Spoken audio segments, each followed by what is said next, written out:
Olá! Não vou falar exatamente olá, mas assim, eu queria ter aquela música, sabe, do jogo que você vai entrando e vai aquele vinha dançando, né? Porque Então, aqui tá um misto, né? Então olha Do isso. programa do Jô, ou o programa da Jô, de frente com a Gabi. É tudo junto e tudo misturado. Junto misturado, e vocês podem estar falando Aí você já jogou mais uma Regina Casé em cima também, né? E vocês podem estar falando isso, nossa, isso é a cópia barata do programa do Jô, de frente com a Gabi, ou qualquer coisa assim. Não é uma cópia, mas é uma inspiração. Estamos nos lixando se você falar isso, essa é bem a verdade. Porque, na verdade, o processo não é uma cópia, né, Ivan? É uma inspiração. É uma porque inspiração, Jô é uma isso. inspiração, Gabi é uma inspiração, né? E se você quer a musiquinha, olha a magia do efeito especial. Vai lá, editor. E aí eu faço assim agora, ó. Ah, boa. Ivan, vamos falar hoje sobre educação. Tema bom, hein? Formação, educação. O que você acha da formação, da educação que nós temos hoje? Eu acho que nós podemos falar a nível Brasil, né? Acho que se a gente for expandir para os outros países, talvez a gente não tenha conhecimento o suficiente para nos aprofundar neste aspecto. Mas a primeira pergunta, o que você acha hoje da nossa educação, do formato da educação no Brasil hoje? Nossa, você sabe que essa semana eu me vi chocado, né, com uma palestra que eu assisti muito interessante de um pessoal que trouxe alguns livros sobre o chamado Trivium e o Quadrivium para o Brasil, versões traduzidas, falando sobre esse modelo educacional, mas o que eu achei legal é que o palestrante que estava falando sobre a obra e a proposta dela, não estou fazendo defesa ou ataque, mas num determinado momento ele começou a falar sobre o modelo de educação no Brasil. E muitas vezes eu já me vi questionando, pessoas próximas questionando, dizendo que é um modelo muito industrializado, né? Muito assim, olha, senta para formar. Só que o cara trouxe um insight muito legal que ele falou, olha, nós caímos no erro terrível de misturar formação e educação achando que são a mesma coisa. E na verdade não são, né? Então, formação não é a mesma coisa que educação. Então, descobri que na verdade não são a mesma coisa. Por quê? A formação é aquele processo clássico que nós temos nas escolas hoje, que é você sentar o aluno e ficar vomitando um monte de conteúdos empacotados, pré-formatados na cabeça dele, né? Matemática, física, química, geografia, história. Tem até um parâmetro nacional, né? Aquela questão que todas as... A base nacional curricular, currículo comum para todos, então... São conhecimentos que vão sendo recitados continuamente para um processo muito de memorização. E ele estava trazendo o seguinte, isso é diferente de educação, né? Educação é você dar ao indivíduo a capacidade crítica realmente de questionar, né? É você aprender a aprender, né? Como você consegue assimilar as informações, pensar de uma forma crítica, de uma forma construtiva. Autônoma. Isso, e você ter autonomia no processo do seu desenvolvimento. Então isso é maior, isso é educação, que é diferente de formação, que formação é formar, né? E a formação é muito voltada quando nós pensamos em mercado do trabalho, por exemplo, né? Você ganhar conhecimentos que você vai utilizar depois para o nível superior, que vai te formar para uma determinada profissão. Então, e aqui eu também já tenho um processo de pensamento que, como você trouxe, né? Formar no meu ponto de vista, colocar numa forma. Isso. E quando eu coloco numa forma, eu limito criatividade, eu limito inovação, eu limito algumas competências que são comportamentais e que, no meu ponto de vista, são diferenciais para o mercado de trabalho. Entendeu? Então você fica pensando em formar para o mercado de trabalho, quando na verdade você está, muitas vezes, hoje, no contexto que a gente vive, no mundo que a gente vive, no mercado que a gente vive, limitando essa formação. Mas se você parar para pensar, toda vez que você forma, você cria limite. Porque colocar numa forma significa colocar a matéria dentro de um recipiente que tem limites claramente definidos. E não tem uma incoerência num processo de, assim, de um lado eu quero colocar dentro dessa forma e tudo mais, formar para ser um profissional bem-sucedido, e do outro lado eu vou cobrar outras coisas que não é o que está dentro dessa forma. Então, assim, é a hora que o profissional chega no mercado, ou né, o jovem chega num processo de fazer, inclusive, escolhas profissionais, várias questões aí, ele tem uma limitação para fazer essa escolha. Se nós pararmos para pensar no modelo de avaliação que é feito, porque você testa o processo de formação que foi realizado ao longo da vida acadêmica, você testa ele como? Através de prova. E as provas, né? Isso tanto a prova que é aplicada dentro da própria escola, quanto a prova que é aplicada no vestibular, que é um exame de admissibilidade para o nível superior, que depois também vai aplicar provas para testar se a pessoa está apta para ir para o mercado de trabalho. A prova, ela fundamentalmente é um modelo de avaliação que testa conhecimento memorizado, porque ela faz perguntas e respostas, e muitas vezes ela também é compartimentada. Eu quero saber se você é capaz de me dar a resposta que eu estou esperando. Então, e veja, numa disciplina de exatas, talvez você fale, não, mas é claro, se eu estou perguntando quanto é 2 mais 2, eu espero que a resposta seja 4. Por mais que talvez eu pudesse criar argumentações e testar se esse estudante consegue até dizer para mim, será que a gente consegue questionar o fato de 2 mais 2 ser 4, ou pelo menos fundamentar o porquê 2 mais 2 é 4, e não apenas dizer 2 mais 2 é igual a 4? Isso numa área de exatas, mas nas sociais também acontece a mesma coisa. Eu pergunto sobre fatos históricos e espero respostas que estão ali compartimentadas, né? Se eu pergunto sobre a questão desde o descobrimento do meu país até o processo de colonização, as fases, eu espero que a pessoa seja apta a recitar e evidentemente que ela decora, memoriza para passar naquela prova e depois não necessariamente ele vai levar essa informação para a vida dele. Então é um modelo assim, memorização, replicação, memorizar, replicar aquilo que é formado na escola, mas não é necessariamente o processo de tornar-se um adulto crítico. E aliás, né, o adulto crítico às vezes ele é até mal visto. E aqui tem eu estou te ouvindo falar, e aí quando a gente fala formatar, né? Perguntas e respostas, eu estou imaginando um chatbot, um robô, um negócio que tudo que é processual é automatizado, exato. Certo? Então, se eu estou querendo tornar... Automatizável, né? Tudo que tem um algoritmo por trás, eu posso automatizar. Eu posso automatizar. Então, é quase que um algoritmo, né? A forma de estruturar esse tipo de pensamento. Formatado e processual no sentido de perguntas e respostas. Então, até o ChatGPT tem flexibilidade nas respostas, mas nós estamos formando adultos que não têm. Entendeu? E essa é a questão, né?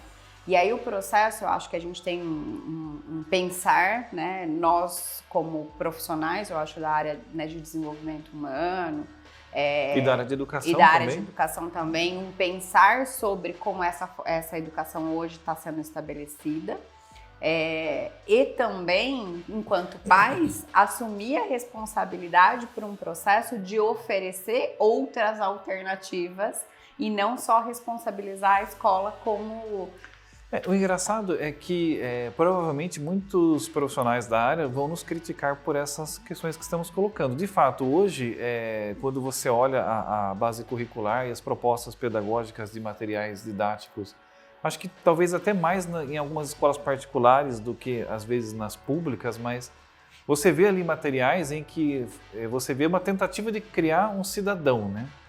E assim, olha, não, mas espera aí, no nosso material aqui não é só português e matemática, isso foi colocado dentro de um programa de formação que vai ter um eixo, por exemplo, voltado o aluno cidadão, o aluno e o meio ambiente. Aí no meio ambiente eu vou inserir física, química, biologia, talvez para ensinar... as disciplinas lá de desenvolvimento das habilidades, né? Das habilidades. Então tem algumas tentativas, mas o que eu ainda vejo muito é que essas tentativas talvez são apenas, de novo, um caleidoscópio de várias afirmativas pré-concebidas, politicamente corretas, que são ali adicionadas e eu estou dizendo que eu estou formando um cidadão pensante, né? Mas na verdade eu só estou pegando várias coisas ali que são o famoso politicamente correto, né? Aquilo que é aceitável, estou empacotando e de novo colocando no processo de formação e criando novos parâmetros e estou formatando um software ali na cabeça da pessoa e não estou falando para ela, olha, hoje isso aqui é a verdade concebida, né? Que nós entendemos que isso aqui quer ver um valor clássico, democracia. Aliás, longe de criticar a democracia, que senão esse canal cai, né? Não é esse o objetivo. Mas assim, olha, a democracia é o melhor modelo que nós temos? eu acredito que é o nosso melhor modelo de organização social. Só que isso está virando uma coisa chata, que é assim, cria-se o rótulo politicamente correto de que a democracia é um valor negociável e inquestionável, e eu só empacoto e boto isso na cabeça das pessoas e não faço elas pensarem por que a democracia é o melhor. Que começaria de uma própria crítica, dizendo, olha, será que ela é a melhor? Porque essa pergunta talvez crie uma aflição que eu vou tentar responder através de um processo investigativo para daí concluir que de fato eu acredito que ela é a melhor, mas não se admite nem sequer o questionamento do negócio. Que na verdade, quando a gente vai olhar para o processo de pesquisa, quando você vai para um mestrado, para um doutorado, tudo parte de uma hipótese, né? De um questionamento que você levanta para que você possa explorar aquela informação e chegar a um determinado resultado na sua tese. E essa é uma questão, né? A gente não passa por isso durante a formação total, e aí quando chega lá no mestrado, no doutorado, quem é que chega, que eu sei que a grande maioria não chega nessa formação. Um dígito da população. Se depara com esse fator. Mas você citou no começo do nosso bate-papo 2 livros aí, não sei se são livros, metodologias, tal, que é o Trivium e o Quadrivium. O que são? O que é? Explora um pouquinho mais sobre isso. Quem me expôs a esse conteúdo foi um cara da nossa equipe, o Júlio, que foi muito interessante essa semana. Ele falou, olha, eu estava pesquisando um pouco sobre Trivium e Quadrivium. Eu falei, mas caramba, o que é isso? Até o nome em latim já me criou toda uma... Eles são modelos educacionais, por assim dizer, que vêm da época da Idade Média, baseado em conceitos clássicos de formação, que seria o equivalente à nossa base nacional curricular comum hoje, digamos. Assim como nós temos a nossa base hoje, tinha-se essa modelagem na época medieval, e ele era um processo de formação do jovem. Mas o que me chamou a atenção quando eu comecei a investigar um pouco mais esses livros é que ele visa criar um adulto pensante. O legal, são 2 livros, né? O Trivium e o Quadrivium. Trivium 3 vias, Quadrivium 4 vias. Então, e aí o Trivium são as 3 disciplinas iniciais, que eram a gramática, a retórica e o raciocínio lógico. O objetivo é dar uma formação inicial para que a pessoa aprenda o ciclo completo da comunicação, que é desde entender os símbolos, né, a gramática, as palavras, o seu significado, entender o processo de encadeamento da lógica desses conteúdos e depois a retórica, para que você aprenda a explicar para as outras pessoas a ideia que você tem. Depois que eles passavam por essa formação básica, iam para o Quadrivium, que aí você começava as ciências do mundo. Então você começava a estudar aritmética, geometria, música e astronomia. Então esse era o processo de formação básico para que depois o adulto fosse para o ensino superior para estudar algo mais avançado. Mas o que eu achei muito interessante é o conceito por trás dessa modelagem, que não é a preocupação de você pegar várias informações de uma forma enciclopédica e repetir para que as pessoas aprendam, memorizem e possam repetir. Mas é o tempo todo voltado à construção do raciocínio, à construção da mente. E apesar de ser um conteúdo medieval, você tem livros ainda hoje publicados com a modelagem. Comprei, inclusive, né, depois de conhecer, não tinha como, vou começar a estudar um pouco mais sobre isso. E o interessante é que existia uma irmã nos Estados Unidos, eu só não vou me recordar o nome dela agora, que lecionava o Trivium e Quadrivium como preparação para a faculdade. Então é um conteúdo válido sim ainda hoje. E que se choca muito com o que nós estamos falando atualmente da questão de memorizar. Na verdade, quando você começou a falar que é um tipo de formação e tudo mais, eu falei, opa, é a mesma coisa. Formatar, né? Colocar dentro de um quadrado. A questão não talvez sobre o método no qual ele é ensinado, né? Que é essa questão de formar profissionais para que eles sejam, na verdade, formar pessoas pensantes. Educá-las, na verdade. Educá-las e não formar. Então, acho que até essa questão de como é que a gente vai usar o termo, né, formação ou educação precisa ser pensado, porque às vezes a gente fala assim, eu vou começar a formar pessoas na metodologia do Trivium, por exemplo. Não, eu vou educar pessoas na metodologia do Trivium, né? E olha só que sacada interessante. Eu acho que assim, a gente precisa revisar o nosso modelo educacional, porque é batata. Todo ano são feitas as análises do quão bem nós estamos formando os nossos jovens, né? Quando você vê ali as provas que são, de novo, provas, né? mas você vê as aplicações que são feitas para avaliar o nível de conhecimento que o nosso estudante de nível médio, de nível fundamental tem, e direto você vê estampado na mídia que os nossos jovens são praticamente semi-analfabetos, eles não sabem ler, não sabem entender o que estão lendo, não conseguem fazer operações básicas matemáticas, tem uma baixíssima capacidade crítica, né? E aí eu vejo até a questão de como os influencers são realmente cada vez mais influencers porque as pessoas têm baixo senso crítico. Então eu tenho uma pessoa que tem fama e ela diz algo, eu já tomo aquilo como verdade e não critico. Então eles mobilizam uma multidão cada vez menos qualificada, né? Só que o engraçado da contramão disso, que é o que eu vi nessa palestra, é que assim, cada vez mais energia e recursos são colocados nesse processo de formação. Porque nós colocamos esses jovens num processo educacional que vai consumir ali de 4 a 6 horas por dia deles, durante 5 dias por semana, durante o ano todo, durante as mais de 40 semanas do ano. Então, assim, você está consumindo um recurso valiosíssimo, que nós dizemos que o tempo é o nosso recurso mais precioso, tanto para nós quanto para os nossos jovens. Se consome uma carga de tempo altíssima desse jovem, que ele começa ali desde o processo dos 3, 4 anos de idade, vai até no mínimo os 18 nesse processo. Na verdade vai até uns 25. Depois com a faculdade. Então, mas pensando só até ainda no nível médio, né? Quantas horas você está consumindo de esforço desse estudante?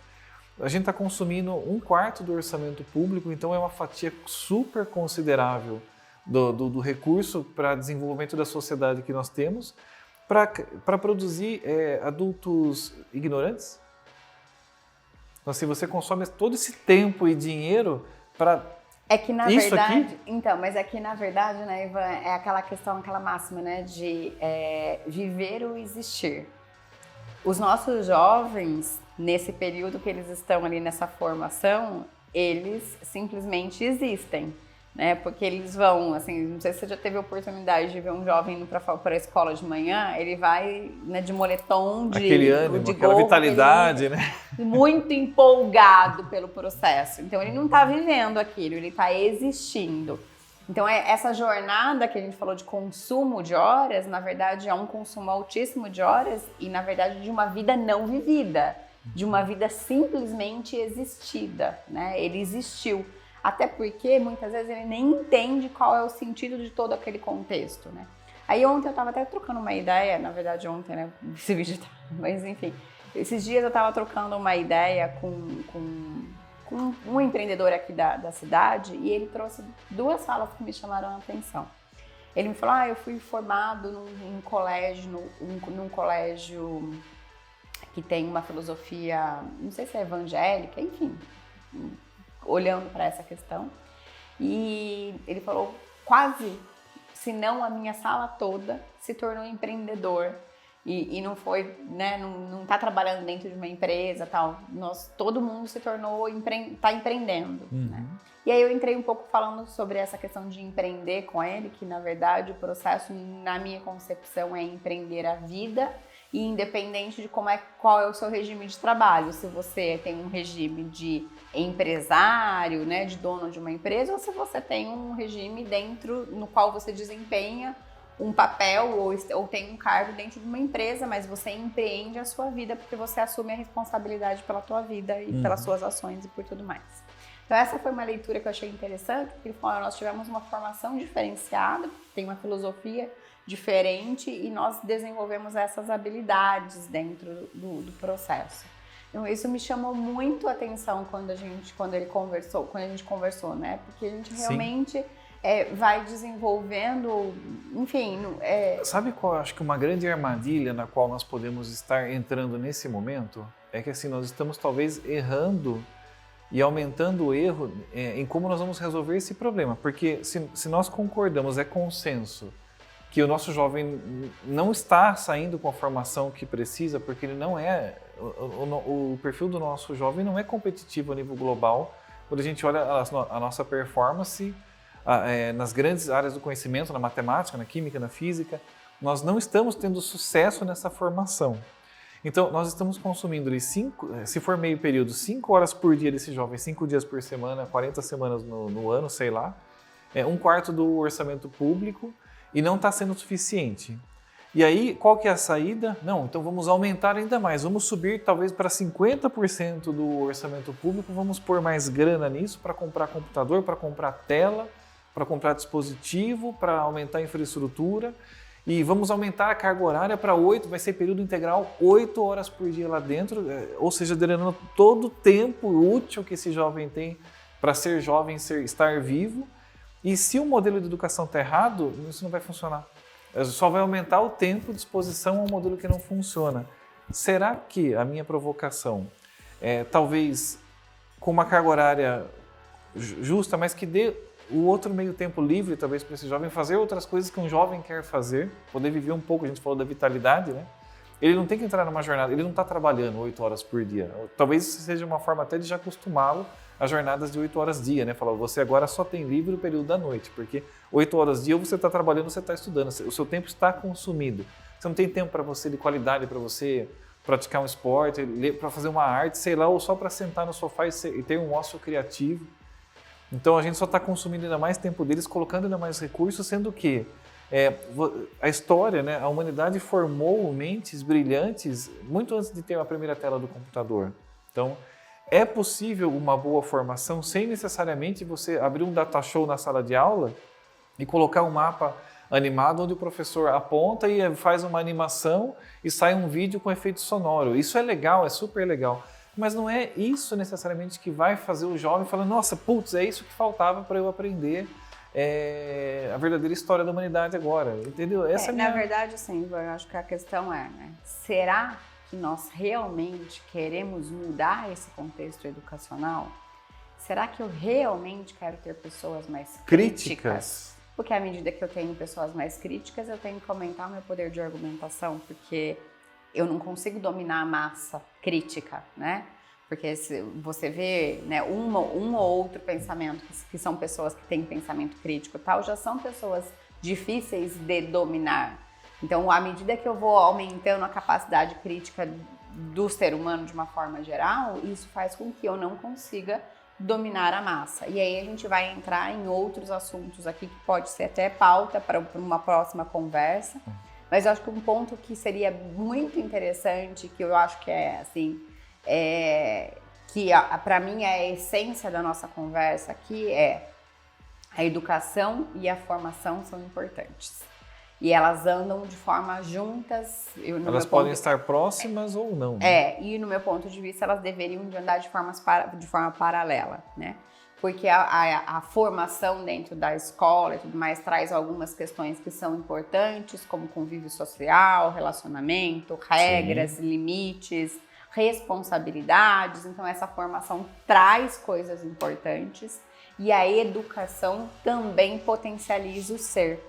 Então, se a gente consegue fazer com que a formação e a educação andem juntos, naquele momento em que a pessoa não está dentro das suas horas dedicadas à formação, ela pode se dedicar a assuntos no qual ela realmente se interessa,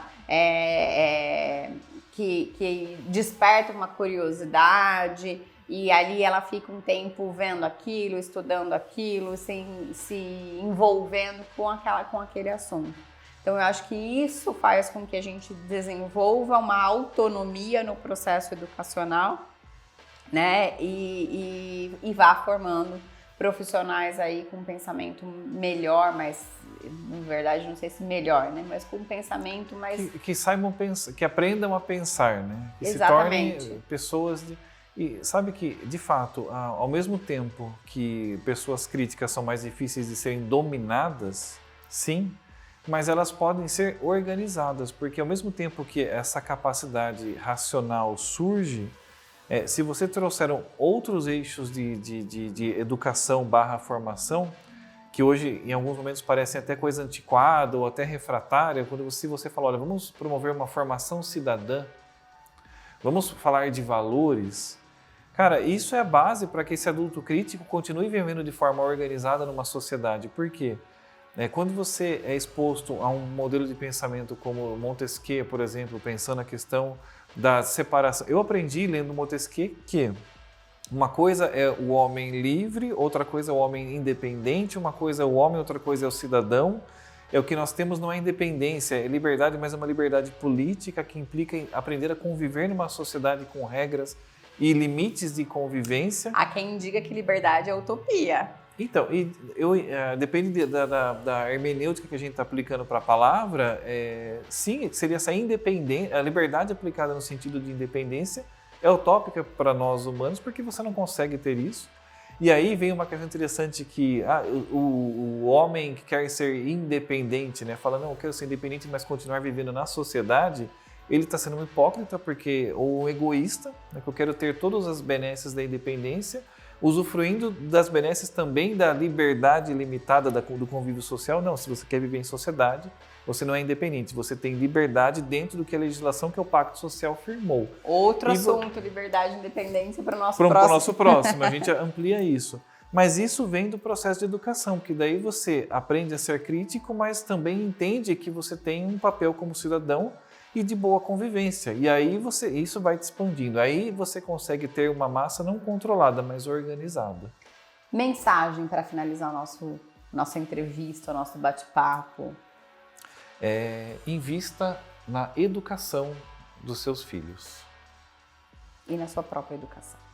Comece em você. Comece em você. Para educar. Eduque-se para educar. Comece em você. Falei que a mensagem era sua, mas eu não... Vamos juntos.